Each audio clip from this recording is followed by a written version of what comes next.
வாழ்க வளமுடன். Great 10 Tamil CBSE மாணவர்களுக்கு தேர்வு நெருங்கிருச்சு. ஸோ கிராமரை சின்ன ரீகேப்பாக பார்க்கலாம். இன்றைக்கி யூனிட் 3 கிராமரில் உள்ளதை ரீகேப்பாக சொல்ல போகிறேன்.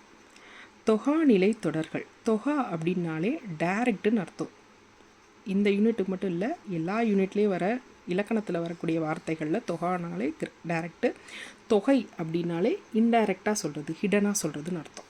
ஸோ தொகாநிலை தொடர்கள்னால் அந்த சென்டென்ஸில் இருக்கக்கூடிய சொற்களோ அல்லது உருபுகளோ வெளிப்படையாக வந்து பொருளை தந்துருச்சுன்னா அதுக்கு பேர் தொகாநிலை தொடர்கள். ஒரு தொடரில் சொற்களுக்கு இடையில் சொல்லோ அல்லது உருபோ மறைந்து வராமல் வெளிப்படையாக வருவது தொகாநிலை தொடர். இது ஒன் வேர்டாக கேட்கலாம், ஃபில்லப்ஸில் கேட்கலாம். தொகாநிலை தொடர்கள் எத்தனை வகைப்படும்? டேஷ் வகைப்படும், 9 வகைப்படும். இதை ஒரு ஃபில்லப்ஸில் கேட்கலாம். இதோட வகைகள் 9. முதல் வகை எழுவாய் தொடர். எழுவாய் தொடர் அப்படின்னா எழுவாய்னாலே subject. Subject is always a பெயர் சொல், நவுனாக மட்டும்தான் இருக்கும் சப்ஜெக்டு எழுவாய். அந்த எழுவாயோட ஒரு நவுனோ அல்லது வெர்போ அல்லது கொஸ்டினிங் டைப் ஆஃப் வேர்டோ வந்துச்சுன்னா அது எழுவாய் தொடர். தொடர் அப்படின்னாலே சென்டென்ஸ். ஸோ சப்ஜெக்டு ப்ளஸ் இதோட ஃபார்முலா என்னென்னா சப்ஜெக்டு ப்ளஸ் சென்டென்ஸ். அந்த sentence it can be noun or verb or question. பெயராகவோ வினையாகவோ அல்லது வினா சொல்லாகவோ இருக்கலாம். ஸோ இனியன் கவிஞர், காவிரி பாய்ந்தது, பேருந்து வருமா. இதில் கவிஞர் பெயர் சொல், பாய்ந்தது வினைச்சொல், வருமா வினாச்சொல். ஸோ இதெல்லாம் subject ending with noun or verb or question type of words. So அது எழுவாய் தொடர் என்று அழைக்கப்படுகிறது. அடுத்து விழித்தொடர். விழி அப்படின்னாலே கால் பண்ணுற வேர்ட்ஸ், கூப்பிட்ற வார்த்தைகள்.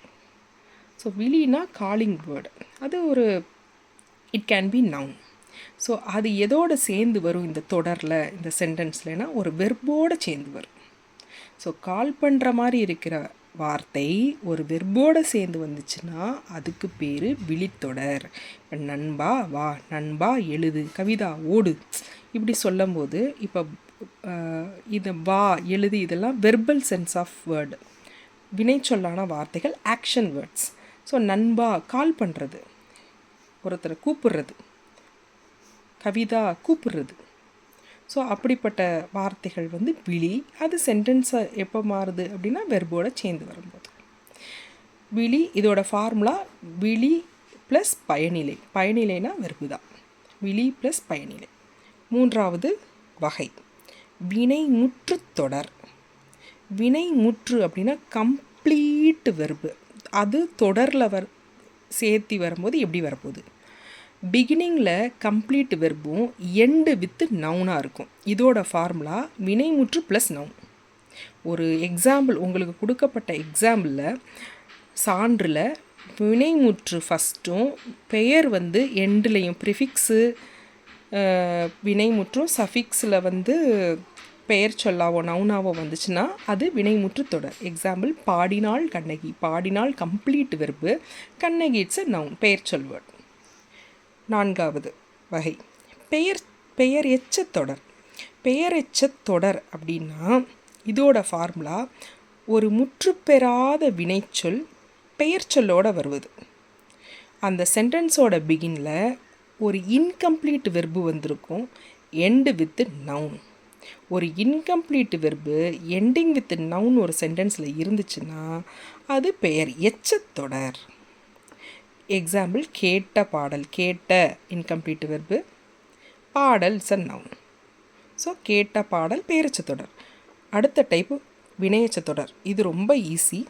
பெயரெச்ச தொடரில் எப்படி எண்டிங் வித் நவுனோ வினையச்ச தொடரில் ஒரு இன்கம்ப்ளீட் வெர்பு ப்ளஸ் வெர்போட எண்டாயிருக்கும். இதோட formula incomplete verb plus verb. Example பாடி மகிழ்ந்தனர். ஸோ பாடி இன்கம்ப்ளீட், பாடினான் அப்படின்னு வந்தால் அது கம்ப்ளீட் வெர்பு. இப்போ பாடின்னு மட்டும் வந்துச்சுன்னா இன்கம்ப்ளீட் வெர்பு. ஸோ அது மகிழ்ந்தனர் இட்ஸ் அ ஆக்ஷன் வேர்டு. இது வெர்பு, கம்ப்ளீட்டாக இருக்கிற வெர்பு. ஸோ ஒரு வெர்போட இருந்துச்சுன்னா அதுக்கு பேர் வினையச்ச தொடர். வெர்புனா வினை. அடுத்த வகை வேற்றுமை தொடர். வேற்றுமை உருவு நம்ம எல்லாருக்கும் நல்லா தெரியும். ஐ, ஆல், கு, இன்னது, கண். ஸோ இந்த ஒரு சென்டென்ஸில் வேற்றுமை உருவுகள் வெளிப்படையாகவே வந்துடும், மறைந்து வராமல். அப்படி வெளிப்படையாகவே வந்ததுன்னா அதற்கு பெயர் வேற்றுமை தொடர். கட்டுரையை படித்தான். இங்கே கட்டுரையை வெளிப்படையாக ஐங்கிற விகுதி வந்துருச்சு. வேற்றுமை உறவு, இரண்டாம் வேற்றுமை தொகாநிலை தொடர் இதுக்கு பேர். ஸோ அதே மாதிரி தான் ஆள்கு இன்னது கண்ணுக்கும். அடுத்த வகை இடைச்சொல் தொடர். நம்ம இடைச்சொல்னாலே இந்த கனெக்டிங் வேர்ட்ஸ், கன்ஜங்ஷன் அந்த மாதிரி நம்ம சொல்லுவோம், கனெக்டிங் வேர்டாக சொல்லுவோம். லைக் அண்டு அந்த மாதிரி இங்கிலீஷில் நம்ம அண்டு யூஸ் பண்ணுவோம்ல, அது மாதிரி. ஸோ இதோட மெயின் வார்த்தையே மற்று அப்படிங்கிற வார்த்தை தான். ஸோ ஒரு connecting word ends with noun or verb. இந்த மற்றுங்கிற வார்த்தை ஒரு பெயர்ச்சொல்லோடோ அல்லது வினைச்சொல்லோடோ எண்டப் ஆகிருந்துச்சுன்னா அதுக்கு பேர் இடைச்சொல் தொடர். இதோட ஃபார்முலா இடைச்சொல் ப்ளஸ் ஒரு பெயர் ஆர் வினை. ஸோ எக்ஸாம்பிள் மற்றொன்று, இதை பிரித்தோம்னா மற்று கூட்டல் ஒன்று. ஸோ மற்றுங்கிறது ஒன்றுங்கிற வேர்டோட எண்டப் ஆகிருக்கு, ஒன்றுங்கிற ஒரு பெயரோட. ஸோ அது பெயர் இடைச்சொல் தொடர். அடுத்து உரிச்சொல் தொடர். உரிச்சொற்களோட வகைகள் நிறையா இருக்குது. நமக்கு புத்தகத்தில் ஒரு எடுத்துக்காட்டு தான் கொடுத்துருக்காங்க, ஆனால் நம்ம தெரிஞ்சு வச்சுக்குவோம். சால மட்டும் கிடையாது, உரிச்சொல்ல நிறையா வார்த்தைகள் இருக்குது. சால, தவ, கூர், நனி, உரு, களி, இதுவும் உரிச்சொல் தான். இந்த மாதிரி வேர்டில் பிகினிங் ஆகி எண்டப் வித்து ஒரு நவுனோ அல்லது வெர்போடையோ முடிஞ்சிடுச்சுன்னா அது உரிச்சொல் தொடர். ஸோ உரிச்சொல் அப்படின்னாலே அது ஒரு adjective type of words, describe பண்ணுற மாதிரி வார்த்தை.